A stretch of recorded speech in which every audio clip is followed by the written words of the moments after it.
নমস্কার বন্ধুরা, সঙ্গীতা ঘটক তানিয়াস কিচেনে সবাইকে স্বাগতম। আশা করি সবাই ভালো আছেন, আমিও ভালো আছি। আপনারা আমার রান্নার রেসিপিগুলি দেখুন, লাইক করুন, শেয়ার করুন আর নিত্য নতুন রান্নার রেসিপি দেখার জন্য এক্ষুনি আমার চ্যানেলটি সাবস্ক্রাইব করে নিন। আজকের রেসিপি হলো চিংড়ি মাছের চপ। ইভিনিং স্ন্যাক্সে চিংড়ি মাছের চপ জাস্ট জমে যাবে। কীভাবে বানাচ্ছে আর কী কী উপকরণ আছে চলুন দেখে নিই। এই চপটা একদম দোকানের মধ্যে টেস্টি তৈরি করার জন্য একটা ভাজা মশলা দরকার। সেই ভাজা মশলাটা আমি তৈরি করে নিচ্ছি। সেটা দিলাম গোটা জিরে, মৌরি, গোটা ধনে, শুকনো লঙ্কা, দুটো ছোটো এলাচ, একটা দারচিনি। সেগুলো ভালো করে আমি ড্রাই রোস্ট করে নিলাম। এবার ভালোভাবে এটা আমি গুঁড়ো করে নিচ্ছি। এই গুঁড়ো মশলাটাই আমার চপ তৈরির ক্ষেত্রে কাজে লাগে। এখানে 5 টুকরো সেদ্ধ করা আলু নিয়ে নিয়েছি। এবার এগুলোকে ভালো করে আমি ম্যাশ করে নিচ্ছি।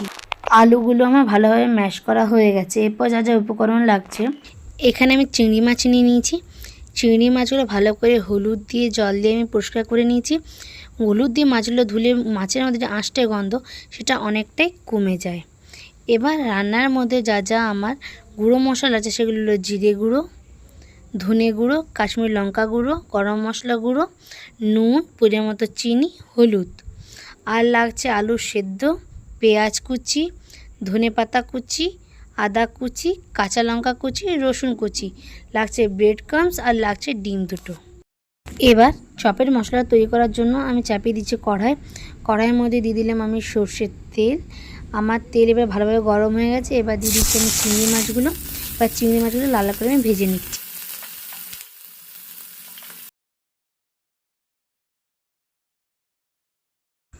চিংড়ি মাছগুলো একটা আমি নুন আর একটা হলুদ দিয়ে ভালোভাবে ভেজে নিচ্ছি। চিংড়ি মাছগুলো আমার ভালোভাবে ভাজা হয়ে গেছে। এবার চিংড়ি মাছগুলো আমি একটা পাত্রের মধ্যে তুলে নিচ্ছি। এবার মাছ ভাজা তেলের মধ্যে আমি পরিমাণ মতো আরও তেল দিচ্ছি। তেলটা গরম হয়ে গেলে আমি পেঁয়াজগুলো ভেজে নেব। তেল গরম হয়ে গেছে। এবার কুচি করে রাখা পেঁয়াজগুলো দিয়ে দিচ্ছি। এবার পেঁয়াজটা ভালো করে আমি লাল লাল করে ভেজে নেব।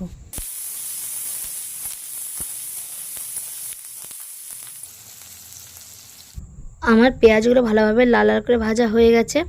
এরপর এর মধ্যে আমি দিচ্ছি রসুন কুচি। রসুনটা দেওয়ার পরে ভালোভাবে একটা আমি ভেজে নেব, রসুনের কাঁচা গন্ধটা যাওয়া পর্যন্ত। রসুনটা ভালোভাবে ভাজা হয়ে গেছে। এরপর এর মধ্যে দিচ্ছি আদা কুচি আর কাঁচা লঙ্কা কুচি। এগুলোকেও আমি ভালোভাবে ভেজে নেব। সবগুলো আমার ভালোভাবে ভাজা হয়ে যাবে। দিচ্ছি আমি গুঁড়ো মশলা, ধনে গুঁড়ো, জিরে গুঁড়ো, কাশ্মীরি লঙ্কা গুঁড়ো, হলুদ গুঁড়ো, নুন, চিনি, গরম মশলা গুঁড়ো আর দিচ্ছি একটু আমচুর পাউডার। সবগুলো ভালো করে ভেজে নিচ্ছি।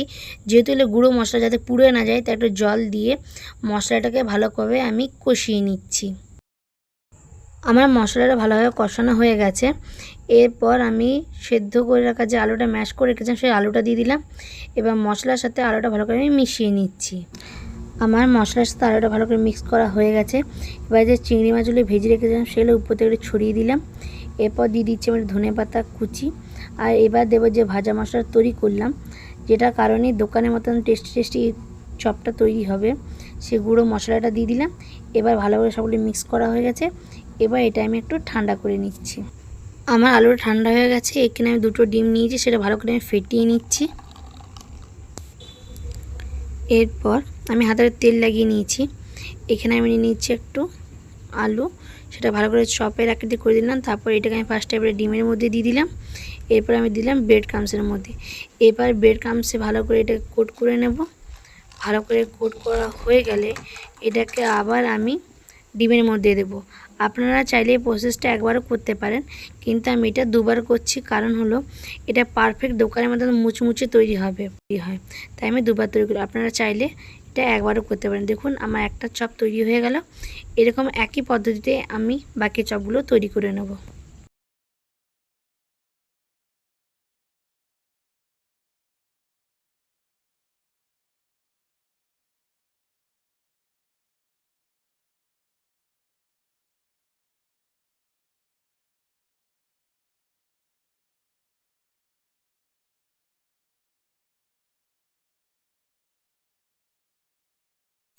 এবার চপগুলো ভাজার জন্য আমি কড়াই চাপিয়ে দিয়ে কড়াইয়ের মধ্যে দিয়ে দিলাম সাদা তেল।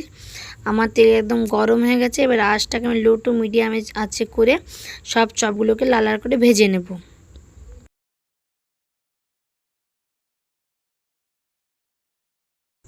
চপগুলো আমার লাল লাল করে ভাজা হয়ে গেছে। এবার একে একে আমি চপগুলোকে তুলে নিচ্ছি। ওই একইভাবে লো টু মিডিয়াম আঁচে করে বাকি চপগুলোকে আমি ভেজে নিচ্ছি। তৈরি হয়ে গেল ইভিনিংয়ে জমজমাট একটা স্ন্যাক্সের রেসিপি। সেটা হলো চিংড়ি মাছের চপ। একটু স্যালাড আর টমেটো কেচাপের সাথে পরিবেশন করুন, জাস্ট দুর্দান্ত। বন্ধুরা, যদি আমার রেসিপি আপনাদের ভালো লেগে থাকে অবশ্যই সাবস্ক্রাইব করুন, শেয়ার করুন এবং লাইক করুন। বন্ধুরা, আজ এ পর্যন্ত, দেখা হবে আবার একটা নতুন রেসিপির সাথে। টাটা বন্ধুরা।